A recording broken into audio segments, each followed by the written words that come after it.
Job లేక ఇబ్బంది పడుతున్నారా? అయితే మెడికల్ కోడింగ్ మీకు మంచి ఆప్షన్. వెంటనే కాల్ చేసి కోర్సులో జాయిన్ అవ్వండి.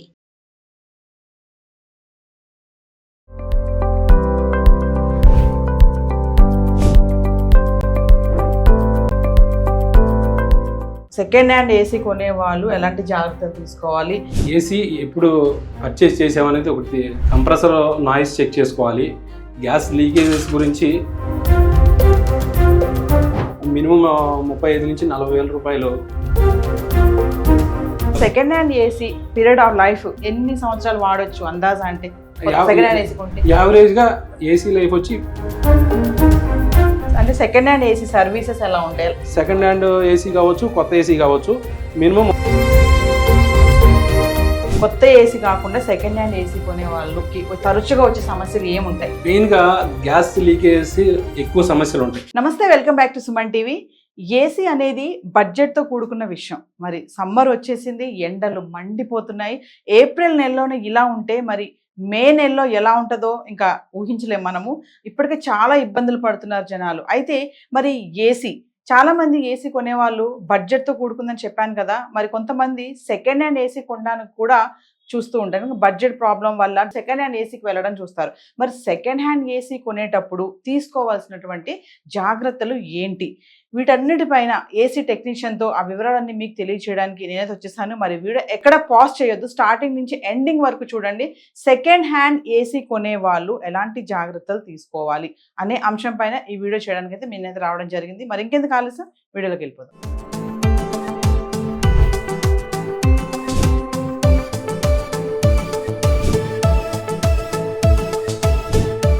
నమస్తే మణికంఠ గారు. మణికంఠ గారు, మరి నేను ఈరోజు సెకండ్ హ్యాండ్ ఏసీ కొనే వాళ్ళు ఎలాంటి జాగ్రత్తలు తీసుకోవాలి? అయితే నాది ఒక డౌట్ ఏంటంటే, అసలు సెకండ్ హ్యాండ్ ఏసీ కొంటారా? మరి కొంటే వచ్చే సమస్యలు కూడా ఉంటాయా? అంటే ఒక్కసారి మా వ్యూవర్స్కి ఈరోజు. కొంటారు మేడం, ఎందుకంటే బడ్జెట్ తక్కువ ఉన్న వాళ్ళు సెకండ్ హ్యాండ్ ఏసీకి వెళ్ళడం జరుగుతుంది. సెకండ్ హ్యాండ్ ఏసీకి వెళ్ళి ఎక్కువ లాస్ అయిపోకూడదు కాబట్టి ఈ విషయాలు చెప్పడం జరుగుతుంది. అంటే సెకండ్ హ్యాండ్ ఏసీ కొన్నప్పుడు మరి ఎలాంటి టిప్స్ ఫాలో అవ్వాలి? అసలు ఏమేమి చూడాలంటారు? అంటే హిస్టరీ కానీ, బ్యాక్గ్రౌండ్ కానీ. నేను కూడా కొన్ని ఆర్టికల్స్ చదివి వచ్చాను, సెకండ్ హ్యాండ్ ఏసీ తీసుకున్నప్పుడు కొన్ని సమస్యలు వస్తూ ఉంటాయి అని చెప్పేసి ఉన్నాయి. మరి ఏంటి అవన్నీ మా వ్యూవర్స్కి ఒకసారి. చాలా మంది తెలియక సెకండ్ హ్యాండ్ ఏసీ కొనుక్కొని ఇబ్బందులు పడిన ఉన్నాయి, డబ్బులు కూడా పోగొట్టుకున్న వాళ్ళు కూడా ఉన్నారు. అవన్నీ ఒకసారి మా వ్యూవర్స్కి క్లియర్గా ఎక్స్ప్లెయిన్ చేయండి. మెయిన్గా ఏంటంటే, సెకండ్ హ్యాండ్ ఏసీ కొనేటప్పుడు మెయిన్గా మనం ఎన్ని సంవత్సరాల పాతది అనేది మనం తెలుసుకోవాలి. ఫస్ట్ అవసరమైతే అడిగి బిల్స్ కూడా తీసుకోవాలి. ఒక 5-6 సంవత్సరాల పాతదైతే పర్వాలేదు. అంతకన్నా ఎక్కువ సంవత్సరాలు కనుక అయిందైతే కనుక తీసుకోకపోవడమే మంచిది. ఎందుకంటే సంవత్సరాలు గడిచే కొద్దీ ఏసీ పనితనం తగ్గుతూ ఉంటుంది. కాబట్టి మనం ఎన్ని సంవత్సరాల క్రితం తీసుకున్నది అనేది గుర్తించాలి. అదేవిధంగా అది ఎలా గుర్తించాలి అంటే, ఇక్కడ స్టార్ రేటింగ్ ఉంటుంది.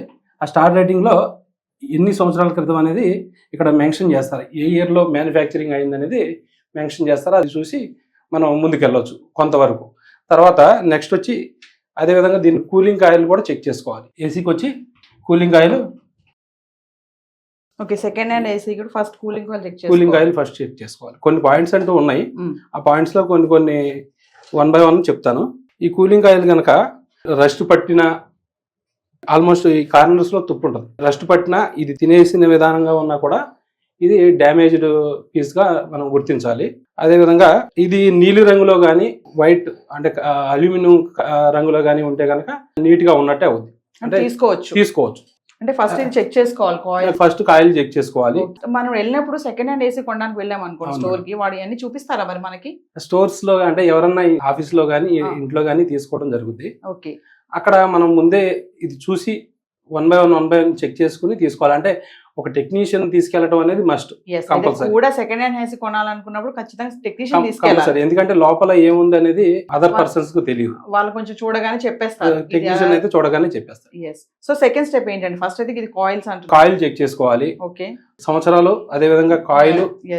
నెక్స్ట్ వచ్చి కంప్రెసర్ కూడా చెక్ చేసుకోవాలి. కంప్రెసర్ ఆన్ చేసి చూసుకోవాలి. మెయిన్ గా ఏసీ ఆన్ చేసి చూసుకున్నప్పుడు కంప్రెసర్ కనుక ఎక్కువ నాయిస్ వస్తే కనుక అది త్వరలో రిపేరింగ్ వచ్చే అవకాశం ఉంది. కాబట్టి దాన్ని తీసుకోపోవడం మంచిది. ఎక్కువ నాయిస్ రావడం వల్ల ఏంటంటే నైట్ టైం ఇంకా ఎక్కువ నాయిస్ వినపడుతుంది. ఓకే, కాబట్టి అది తీసుకోకూడదు. అంటే ఎక్కువ సౌండ్ వస్తే మాత్రం అది మళ్ళీ ప్రాబ్లం వస్తే, మెయిన్ కంప్రెసర్ అనేది ఏసీకి గుండెకాయ లాంటిది కాబట్టి అదే ఎక్స్పెన్సివ్తో కూడుకున్న పార్ట్. సో అది కండిషన్ కండిషన్ బాగుందా లేదా అనేది మనం కొంత ఆన్ చేసి చెక్ చేసుకుంటే కొంత తెలుస్తుంది.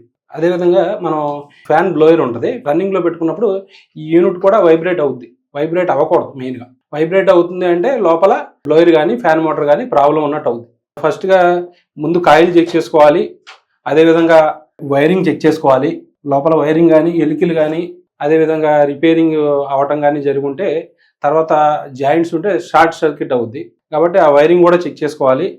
ఫ్యాను వైబ్రేషన్ ఉండకూడదు, ఏమాత్రం వైబ్రేషన్ ఉండకూడదు, సౌండ్ ఉండకూడదు. కాబట్టి అది కూడా చెక్ చేసుకుని మనం యూనిట్ని ఓకే చేసుకోవాలి. ఓన్లీ ఇండోర్ యూనిట్ పరంగా ఫస్ట్ కాయిలు, అదేవిధంగా వైరింగు, ఫ్యాన్ మోటార్ ఎన్ని సంవత్సరాల క్రితం అనేది మనం మెయిన్ అదొకటి. అంటే సెకండ్ హ్యాండ్ ఏసీ వెళ్ళినప్పుడు వాళ్ళకి ఖచ్చితంగా డెమో కూడా చూపించమంటామా? సెకండ్ హ్యాండ్ ఏసీ కొనేటప్పుడు కూడా అడగొచ్చా మనం? అంటే అడగొచ్చు మేడం. ఇది ఇప్పుడు మనం ఎలా పనిచేస్తుంది అనేది ఆల్రెడీ ఫిట్ అయ్యి ఉంటుంది కదా, ఫిట్ అయ్యి ఉన్నదాన్ని మనం చెక్ చేసి తీసుకోవచ్చు. ఎందుకంటే ఇప్పుడు మనకు మనంగా చెక్ చేయడం అంటే రాకపోవచ్చు కాబట్టి ఒక టెక్నీషియన్ తీసుకెళ్తే ఆయన పూర్తిగా చెక్ చేస్తారు. సో మణికంఠ గారు ఒకసారి మరి కంప్రెషన్ కండిషన్ ఎలా ఉంటే తీసుకోవాలి సెకండ్ హ్యాండ్ ఏసీ కొనేటప్పుడు అనేది ఒకసారి కంప్రెసర్ కూడా చూద్దాం మరి. చూద్దాం మేడం.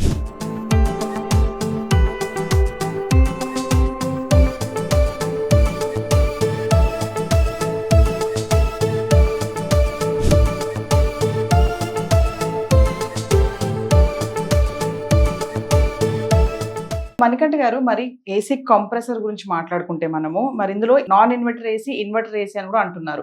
అసలు ఏసీ కంప్రెసర్ అంటే ఏంటి, అది ఎలా పనిచేస్తుంది, దాని యొక్క లైఫ్ టైం ఎలా ఉంటుంది? ఒకవేళ మనం ఏసీ కంప్రెసర్ పోయింది అనుకోండి, మరి ఏసీ యూనిట్ మొత్తం మార్చాలా? ఒకసారి దాని గురించి. మెయిన్గా ఏసీకి కంప్రెసర్ అనేది గుండెకాయ లాంటిది. ఈ కంప్రెసర్తోనే మనకి కూలింగ్ రావడం జరుగుతుంది. కంప్రెసర్ రన్ అయితేనే. ఈ కంప్రెసర్ ఏంటంటే మామూలుగా మోటార్ అని అంటూ ఉంటాం కదా, ఏసీ కూడా ఇది మోటార్ లాంటిదే. ఇదే మెయిన్ ఇంజిన్ అన్నమాట.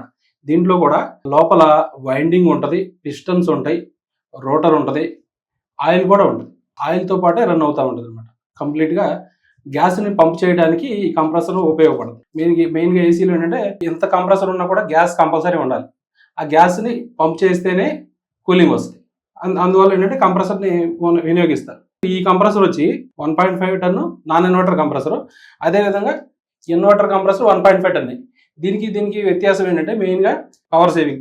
అందువల్ల ఇప్పుడు ఇన్వర్టర్ టెక్నాలజీని తీసుకొచ్చింది ఎందుకంటే పవర్ సేవింగ్ గురించి మాత్రమే అంత స్టార్ రేటింగ్, అదేవిధంగా ఇన్వర్టర్ టెక్నాలజీని తీసుకురావడం జరిగింది. ఇన్వర్టర్ ఏసీ అంటున్నారు కదా, ఇన్వర్టర్ ఏసీ అంటే కరెంట్ బిల్ కూడా తక్కువ వస్తుంది మనకి. తక్కువ వస్తుంది. ఓకే, నాన్ ఇన్వర్టర్ లో కరెంట్ బిల్ కొంచెం ఎక్కువ వస్తుంది. అది పాత టెక్నాలజీ, ఇది కొత్త టెక్నాలజీ. ఓకే, ఇది వచ్చి డైరెక్ట్ పవర్ తో నడుస్తుంది. ఈ కంప్రెసర్ వచ్చి డైరెక్ట్ పవర్ కెపాసిటర్ తో నడుస్తుంది, కెపాసిటర్ తో ఆన్ అయిపోతుంది. ఈ కంప్రెసర్ వచ్చి పీసీబీతో ఆన్ అవ్వడం జరుగుతుంది. ఈ పీసీబీ ఉంటేనే మేము కూడా కంప్రెసర్ చెక్ చేయడం కుదురుతుంది. లేదు డైరెక్ట్ గా మనం కంప్రెసర్ చెక్ చేయలేం, కంప్రెసర్ నడవదు కూడా. ఎందుకంటే ఇది డీసీ పవర్ లోకి కన్వర్ట్ అవుతుంది. ఇది 220 volts లో పనిచేస్తే 110 volts లో పనిచేస్తుంది. ఎందుకంటే ఈ పీసీబీ బోర్డు 220 పవర్ నుంచి డీసీ పవర్ కి మార్చడం జరుగుతుంది. అందువల్ల పవర్ బిల్లు తక్కువ రావడం జరుగుతుంది ఇప్పుడున్న ఏసీలో. సో మణికంఠ గారు, మరి మనం అనుకున్నట్టుగా మరి సెకండ్ హ్యాండ్ ఏసీ కొనే వాళ్ళు ఈ కంప్రెసర్ విషయంలో చూసుకోవాల్సినటువంటి టిప్స్ ఏంటి, ఏమేమి చూసుకోవాలి వాళ్ళు వెళ్ళినప్పుడు? అంటే ఒకవేళ టెక్నీషియన్ లేకుండా వెళ్ళారే అనుకోండి, సపోజ్ ఎలా చెక్ చేసుకోవాలి దీన్ని ఒక కస్టమర్? మెయిన్ గా ఏంటంటే యూనిట్ రన్నింగ్ లో ఉన్న ఏసీ తీసుకోవాలి, పక్కన పెట్టేసిన ఏసీ తీసుకోకూడదు. అంటే అది మరి ఎలా వర్క్ చేస్తుందో తెలియదు కాబట్టి ఆల్రెడీ ఫిట్టెడ్ అయి ఉన్న ఏసీనే తీసుకోవాలి. అది కూడా 15-20 minutes రన్ చేయాలి. మనం సౌండ్ కూడా గమనించాలి. అంటే సౌండ్ ఎక్కువ రావడం, వైబ్రేట్ రావడం, ఇండోర్ కావచ్చు, అవుట్డోర్ కావచ్చు. ఓకే, ఇది ఈ కంప్రెసర్ ఉండేది అవుట్డోర్ లో. ఇండోర్ మోటార్ శబ్దం వచ్చినా కూడా ఫర్దర్ గా ఇబ్బంది. అంటే మళ్ళీ మోటార్ మార్చుకోవటం, లేదు అదర్ డ్యామేజ్ కూడా ఉండొచ్చు లోపల. అందువల్ల మెయిన్ గా 20 minutes అన్న మినిమం రన్నింగ్ పెట్టి మనం నిర్ణయం తీసుకోవచ్చు. అయితే ఇప్పుడు ఇన్వర్టర్ ఏసీ, నాన్ ఇన్వర్టర్ అని చెప్తున్నారు కదా, సెకండ్ హ్యాండ్ ఏసీ కొనే వాళ్ళు కూడా ఇన్వర్టర్ ఏసీ తీసుకోవచ్చా? ఇన్వర్టర్ ఏసీ తీసుకోవచ్చు మేడం. ఇన్వర్టర్ ఏసీలు రీసెంట్ గా ఒక 9-10 ఏళ్ల నుంచి ఇన్వర్టర్ ఏసీలు అందుబాటులోకి వచ్చినాయి. ఇన్వర్టర్ ఏసీలు అమ్మటం అనేది కొంచెం తక్కువ, అంటే దొరకటం అనేది తక్కువ. ఓకే, ఎందుకంటే మరి పవర్ బిల్ సేవ్ చేసుకోవచ్చు ఇన్వర్టర్ ఏసీతో అంటున్నారు కదా, మరి తక్కువ అంటున్నారు ఎందుకు?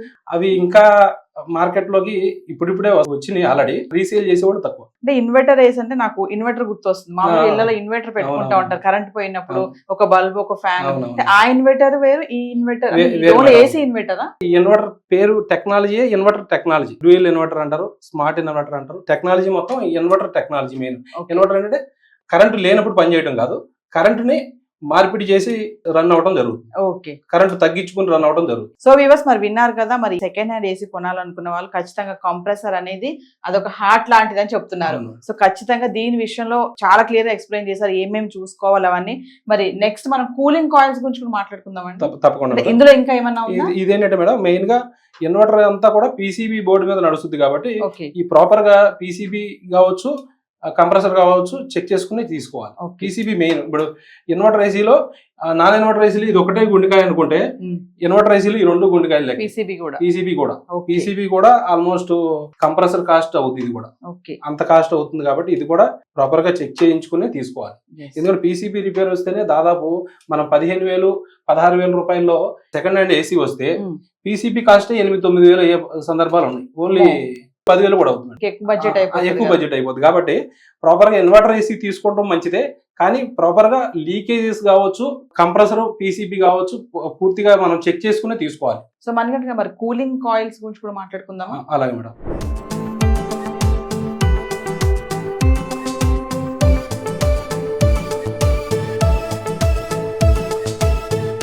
ఇప్పుడు దాకా కొన్ని అంశాల గురించి తెలుసుకున్నాం కదా మేడం. ఈ సెకండ్ హ్యాండ్ ఏసీ కొనే వాళ్ళ మెయిన్ గా చూడాల్సింది ఏంటంటే గ్యాస్ లీకేజ్ గురించి కూడా మనం తెలుసుకోవాలి. మెయిన్ గా అంటే గ్యాస్ లీకేజ్ కూడా ఉంటుంది. అవుతుంది మేడం, కంపల్సరీ అవుతుంది. అంటే బ్లాస్ట్ అవుతా ఉంటే దాని వల్ల అంటారా? బ్లాస్ట్ అవటం కూడా ఓవర్ గ్యాస్ ఫిల్లింగ్ చేస్తే అవుతుంది మేడం. ఓకే, టెక్నీషియన్ కనుక ఓవర్ గ్యాస్ ఎక్కిస్తే గ్యాస్ బ్లాస్ట్ అయ్యే సందర్భాలు కూడా ఉన్నాయి. ఓకే, సో కాబట్టి గ్యాస్ లీకేజ్ గురించి కూడా ఇప్పటి వరకు కొన్ని సెగ్మెంట్ చూసాం కదా. మరి మణికంఠ గారు చెప్తున్నట్టుగా గ్యాస్ లీకేజ్ సమస్యలు కూడా వస్తాయని చెప్తున్నారు, అది కూడా చెక్ చేసుకోవాలని అంటున్నారు, అంతే కదండి? అంతే మేడం. ఓకే, మెయిన్ గా ఏసీలో గ్యాస్ రన్ అయితేనే కూలింగ్ రావడం జరుగుతుంది. ఇది ఏమవుతుందంటే, ఇది వచ్చి ఇండోర్ కి సంబంధించిన కూలింగ్ కాయిల్, ఎవాపరేటర్ కాయిల్ కూడా అని అంటారు. ఓకే, ఈ కూలింగ్ కాయిల్లో ఈ ప్రతి పైప్ నుంచి కూడా గ్యాస్ సర్క్యులేషన్ అవడం జరుగుతుంది. ఈ సర్క్యులేషన్ లో ఎంత చిన్న హోల్ ఉన్నా కూడా కంప్లీట్ గా గ్యాస్ గాల్లోకి వెళ్ళిపోవడం జరుగుతుంది. కాబట్టి ఏమాత్రం కూడా గ్యాస్ లీకేజెస్ ఉండకుండా చూసుకోవాలి.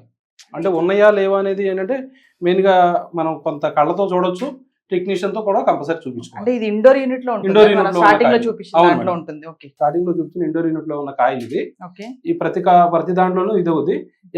ఎక్కడైనా ఇవన్నీ పైప్స్ రన్ అవుతాయి. ఏంటంటే మనకు ఓన్లీ ఇక్కడ పిన్స్ కనపడుతున్నాయి, కానీ లోపలంతా పైప్ రన్ అవుతా ఉంటది. ఈ పైప్ లో ఎక్కడైనా చిన్న డ్యామేజ్ ఉన్నా కూడా గ్యాస్ లీక్ అయిపోవడం జరుగుతుంది. కాబట్టి ఇక్కడ ఏదైనా బ్రేజింగ్ చేసినట్టు కానీ, డ్యామేజ్ అయినట్టు కానీ ఉంటే కనుక తీసుకోకూడదు. కానీ ఒక కస్టమర్ మా సెకండ్ హ్యాండ్ ఏసీ కొనాలని వెళ్ళినప్పుడు ఇవన్నీ చెక్ చేసుకోవడం అనేది కష్టమే. ఖచ్చితంగా ఒక టెక్నీషియన్ కూడా తీసుకుని వెళ్లాల్సిందే, ఎందుకంటే వాళ్ళకైతే ఇవన్నీ తెలుస్తాయి. కాబట్టి మాకంటే డైరెక్ట్ గా మేము వెళ్ళి ఇప్పుడు సెకండ్ హ్యాండ్ ఏసీ కావాలండి ఇవన్నీ మేము ఎక్కడ చెక్ చేసుకున్నాం మనకు తెలియదు కదా, అంత నాలెడ్జ్ కూడా ఉండదు. సో ఖచ్చితంగా టెక్నీషియన్ అందుకే కొంత అవగాహన కోసమే ఈ వీడియో చేయడం జరుగుతుంది. మెయిన్ గా ఇది ఇండోర్ యూనిట్ లో ఉంటే, ఇది అవుట్డోర్ యూనిట్ లో ఉన్న రేడియేటర్ కాయిల్ అన్నమాట. ఈ బెండ్స్ కానీ ఈ పాట్లో ఎక్కడ రస్ట్ వచ్చినా కూడా లీకేజెస్ వచ్చేస్తాయి. ఒకసారి బ్రేజింగ్ చేసాము అంటే మళ్ళీ ఇంకో చోట కూడా మళ్ళీ లీక్ వచ్చే అవకాశం ఉంటుంది. కాబట్టి బ్రేజింగ్ ఒకసారి కొట్టామంటే ఆటోమేటిక్గా రిపీటెడ్గా లీకేజెస్ వచ్చే అవకాశం ఉంది. కాబట్టి దీన్ని మనం తీసుకోకపోవడమే మంచిది. ఇందాక చూసినట్టు అది వచ్చి ఎవాపరేటర్ కాయిల్ వచ్చి ఇండోర్ యూనిట్లో ఉంటుంది. ఈ కాయిల్ వచ్చి అవుట్డోర్ యూనిట్ రేడియేటర్ అనమాట. ఇది అవుట్డోర్ యూనిట్లో ఉండే రేడియేటర్ కాయిల్. ఇది కూడా సేమ్ అదే విధంగా కాపర్ పైప్స్ ఉంటాయి. గ్యాస్ రన్ అవ్వడం జరుగుద్ది. లీకేజెస్ ఉంటే గ్యాస్ పోవడం జరుగుద్ది అనమాట. కాబట్టి ఏమాత్రం డ్యామేజ్ ఉన్నా కూడా, ఎందుకంటే టెక్నీషియన్ అయితేనే మనం పూర్తిగా క్లియర్ గా చూడటం జరుగుతుంది. ఇప్పుడు మీరు అన్నారు టెక్నీషియన్ క్లారిటీగా చూస్తారని, ఇన్కేస్ టెక్నీషియన్ లేరనుకోండి, మేము గుర్తుపట్టాలంటే ఎలా డ్యామేజ్ ఉంది అని? డ్యామేజ్ ఉంటే ఇప్పుడు కళ్ళకి చూస్తే తెలిసిపోద్ది మేడం కొంతవరకు. అంటే ఓపెన్ చేసి ఇది డైరెక్ట్ ఈ భాగం మాత్రమే బయటికి కనపడదు, బ్యాక్ సైడ్ ఉన్న మాత్రమే మనకు బయటికి కనపడుతుంది. ఈ పార్ట్ లో ఎక్కడైనా డ్యామేజ్ ఉన్నా కూడా మనం గుర్తించవచ్చు. అంటే క్రాక్స్ లాగాను, లేకపోతే పైప్ కి బ్రేజ్ చేసినట్టు కనపడటం జరుగుతుంది. ఇదంతా ఈ అటాచ్మెంట్స్ అన్ని కూడా కంప్రెసర్ దాకా వెళ్ళటం జరుగుతుంది. ఈ పైప్స్ ఏవైతే ఉన్నాయో ఈ కంప్రెసర్ కి బ్రేజింగ్ అవుతుంది. అదే విధంగా ఇది వచ్చి కాపర్ కాయిల్. అంతకుముందు ఏంటంటే కొన్నేళ్ల క్రితం, దాదాపు 10 ఏళ్ల క్రితం వచ్చిన ఏసీలన్నింటిలో కూడా అల్యూమినియం కాయిల్స్ రావడం జరిగింది. ప్రతి కంపెనీలో కూడా అచ్చా ఇది కాపర్ ఇదంతా ఇది కూడా? ఇదంతా కాపర్ coil. కాపర్ ఇది లెక్క అల్యూమినియమా? ఇది మొత్తం కాపరే మేడం. అచ్చా, అంటే ఓకే. ఈ ఈ పిన్స్ ఉండేది అల్యూమినియం అయినప్పటికీ ఇక్కడ గ్యాస్ అనేవి అవేవి పైపులు మాత్రం కాపర్. Copper, okay. కాబట్టి త్వరగా డ్యామేజ్ అవ్వదు. మూసీకి దగ్గరలో ఉన్న ఏసీలో ఆ కాపర్ కాయిల్స్ కూడా లీకేజ్ వచ్చిన సందర్భాలు చాలా ఉన్నాయి. అచ్చా, మూసీకి దగ్గరలో అని అంటున్నారు కదా, ఏం నాకు అర్థం కాలేదు. అచ్చా, ఆ నది పక్కనది. నది పక్కన అంటే ఆల్మోస్ట్ చాలా చోట్ల హైదరాబాద్ చుట్టుపక్కల చాలా చోట్ల ఉంది. దాని దగ్గరలో ఉన్న ఏసీలు ఏమవుతాయి అంటే కొన్నాళ్ళకి దాంట్లో ప్రవహించే వాటర్ అచ్చా, పొల్యూటెడ్ అవటం వల్ల అవును, ఆ థీమ్స్ అనేవి ఉంటాయి. ఆ థీమ్స్ ని కాపర్ ని తినేయడం జరుగుతుంది. వాటర్ వల్ల దాని వచ్చే స్మెల్ వల్ల కాపర్ ని తినేస్తుంది. మనకి కళ్ళకి కనపడే అంత ఉండదు. చాలా బ్లో హోల్స్ ఏర్పడతాయి. కాబట్టి ఒక చోట డ్యామేజ్ అయితే ఇంకో చోట కూడా డ్యామేజ్ అవడం జరుగుతుంది. వీక్ అయిపోవడం జరుగుతుంది ఏరియాని బట్టి కూడా కంపల్సరీ. ఎస్పెషల్లీ హైదరాబాద్ లో ఈ ప్రాబ్లం ఉంది మేడం. ఏరియాని బట్టి అవును మేడం. ఇవాళ గ్యాస్ ఎక్కిచ్చేసి 4 రోజులు అమ్మేసే లెక్క అయితే కనుక మనకు తెలియదు అది. కాబట్టి అది ప్రాపర్ గా చెక్ చేసుకోకపోతే ఈ రేడియేటర్ అంతా మార్చాలి, లేదంటే కూలింగ్ అంటే ఏసీయే పనికిరాని సందర్భం కూడా అయిపోతుంది. మనం ఇవాళ కొనుక్కున్నాము, నెల రోజులు కూడా వర్క్ చేయకుండా మనం 15,000 20,000 రూపాయలు పెట్టి కొనుక్కుంటాము, నెల రోజులు కూడా నడవకుండా పాడైపోయిన సందర్భాలు కూడా ఉన్నాయి. ఎందుకంటే అక్కడ అమ్మిన వ్యక్తి రెస్పాన్సిబిలిటీ లేకపోతే మన తర్వాత మనం లాస్ అవడం జరుగుతుంది. మీరు అల్యూమినియం అన్నారు కదా, అవును మేడం. ఇందాక చూపించినట్టు అది కాపర్ కాయిల్, ఇది వచ్చి కంప్లీట్ గా అల్యూమినియం రేడియేటర్. ఈ అల్యూమినియం రేడియేటర్ ఏరియాతో సంబంధం లేదు. ఒక 7-8 సంవత్సరాలు అయిందంటే చిన్న హోల్స్ పడిపోవడం జరుగుతుంది. గ్యాస్ ప్రెజర్ ఎక్కువ ఉంటుంది. గ్యాస్ ప్రెజర్ రన్ అవుతూ ఉండటం వల్ల అల్యూమినియం కొన్నాళ్ళకి రస్ట్ పట్టడం అనేది సహజం. దాని నిమిత్తం ఇక్కడ హోల్స్ పడిపోతాయి. కాబట్టి అల్యూమినియం ఉన్న ఏ అవుట్డోర్ కూడా మనం తీసుకోకూడదు. గ్యాస్ లీకేజ్ అంటున్నారు మీరు, అంటే గ్యాస్ లీకేజ్ అనేది అవుట్పుట్ లో కూడా జరుగుతుందా, ఇన్పుట్ ఇందులో కూడా జరుగుతుందా? అంతే మేడం, ఇన్పుట్ అవుట్పుట్ రెండిట్లోనూ గ్యాస్ రన్ అవ్వడం జరుగుతుంది. అది ఏ విధంగా అంటే కాపర్ పైప్ జాయింట్ ఉంటుంది. ఇండోర్ టు అవుట్డోర్ కి కాపర్ పైప్ ఉంటుంది. కాపర్ పైప్ వాటి గురించి ఒకసారి చూద్దాం మనం. ఇవన్నీ మనకి ఇక్కడ లైన్స్ లాగా ఉన్నాయి కదా మేడం, ఇదంతా ఒక పైప్ సిస్టమ్ అయితే ఇదంతా మోల్డింగ్ లో ఉంది. మోల్డ్ ఇదంతా పైప్సే. ఇవన్నీ ఏదైతే లైన్స్ కనపడుతున్నాయో ఇవన్నీ పైప్సే. వీటిలో చాలా వెంటిగా వాస అంత హోల్ ఉన్నా కూడా మనకు గ్యాస్ పోతుంది. గ్యాస్ లీక్ అయిపోతే అల్యూమినియం కి బ్రేజింగ్ చేయడం కూడా కుదరదు. బ్రేజింగ్ చేసిన ఆగదు, ఇంకో చోట మళ్ళీ అప్పుడే లీక్ బయటపడుతుంది. అంటే గ్యాస్ లీకేజ్ అంటున్నారు. గ్యాస్ లీకేజ్ అది ప్రమాద స్థాయి వరకు ఉంటుంది. ప్రమాద స్థాయి అంటే మెయిన్ గా ఖర్చు అవడం జరుగుతుంది మేడం. మెయిన్ అంటే రీఫిల్లింగ్ కి 3,500 దాకా చార్జ్ చేసే అవకాశం గ్యాస్ లీక్ అవుతుంది తీసుకుంటే. ప్రమాద తీవ్రత అంటే అక్కడ ఏదన్నా అంటే ఇది ఫ్లేమబుల్ గ్యాసే, దగ్గరలో ఏదన్నా స్పార్క్స్ ఏమన్నా అనుకోకుండా ఏదన్నా ఏదైతే అవుతుంది మేడం. కాకపోతే ఏంటంటే వీటిలో పోయే గ్యాస్ ఏంటంటే చాలా సన్నగా పోయే అవకాశం ఉంది. అంటే 2 నెలలు 3 నెలల వ్యవధిలో గ్యాస్ తగ్గిపోవడం జరుగుతుంది. అంటే గ్యాస్ లీకేజ్ అవుతుంది అంటే ఒక కస్టమర్ కి ఎట్లా అలర్ట్ అవుతాడు, ఎలా తెలుస్తుంది మాకు గ్యాస్? అందువల్ల మెయిన్ గా ఏంటంటే అల్యూమినియం ఉన్న రేడియేటర్ తీసుకోకూడదు. కాపర్ ఉన్నది మాత్రమే మనం సెకండ్ హ్యాండ్ ఏసీ కొనుక్కోవచ్చు. సెకండ్ హ్యాండ్ ఏసీ తీసుకోవాలి అంటే ఖచ్చితంగా కాపర్ వాడకూడదు. కొన్నేళ్ల క్రితం అంతా అల్యూమినియం వచ్చినాయి. ఇప్పుడు మార్కెట్ లో రిలీజ్ అయిన దాన్ని బట్టే మళ్ళీ సెకండ్ హ్యాండ్ గా అమ్మడం జరుగుద్ది. 10 ఏళ్ల క్రితం అన్ని కూడా అల్యూమినియం మ్యానుఫ్యాక్చరింగ్ అయినాయి ప్రతి కంపెనీ నుంచి. అవన్నీ కూడా కొన్నాళ్ళకి ఆల్రెడీ గ్యాస్ లీకేజీలు వచ్చిన తర్వాత కొంత తెలివిగా మన చేతులు దులుపుకుందాం అనే విషయంలో అమ్మేసుకుందామని చూస్తారు. OLX కావచ్చు, వేరే దేంట్లో అన్నా పెట్టి అమ్మడం జరుగుతుంది. అమ్మినప్పుడు సెకండ్ హ్యాండ్ ఏసీకి మనకు వారంటీ వాళ్ళు ఎవరు, మనం తీసుకుని మనం లాస్ అవ్వడం జరుగుతుంది. కాబట్టి అల్యూమినియం ఉన్న రేడియేటర్ ఏది కూడా మనం రేడియేటర్ ఉన్న ఏసీ తీసుకోకూడదు. కాపర్ కాయిల్స్ అన్నారు దాని గురించి. ఇవి వచ్చి ఇండోర్ టు అవుట్డోర్ ను కలిపే కాపర్ పైప్స్. ఇండోర్ యూనిట్ ఉంటుంది, అవుట్డోర్ యూనిట్ ఉంటుంది కదా ఏసీలో. అవుట్డోర్ టు ఇండోర్ ని జాయింట్ చేసేది ఈ కాపర్ పైప్ తోనే జాయింట్ చేయడం జరుగుతుంది. ఈ ఏదైతే బ్రాస్ నట్స్ ఉన్నాయో ఇటు ఒక సైడ్ ఇండోర్ కి కనెక్ట్ అవుతాయి, అదే విధంగా ఇంకో సైడ్ అవుట్డోర్ కి కనెక్ట్ అవ్వడం కూడా జరుగుతుంది. ఇక్కడ కూడా ఏమాత్రం ఒక ఆయిల్ చెమ్మ లాంటిది ఏదన్నా ఉంటే కనుక మనం గ్యాస్ లీక్ అవుతుంది అనేది గుర్తించాలి. కాపర్ కాయిల్స్ ప్రాపర్ గా కొంచెం నీట్ గా ఉంటే ఏమవుతుందంటే తర్వాత ఇంకో చోట మనం షిఫ్ట్ చేసుకోవాల్సిన అవసరం ఉంటుంది కదా. మనం ఒకళ్ళ ఇంటి దగ్గర నుంచి తీసుకోవడమో ఒక ఆఫీస్ నుంచి తీసుకోవడమో జరుగుతుంది.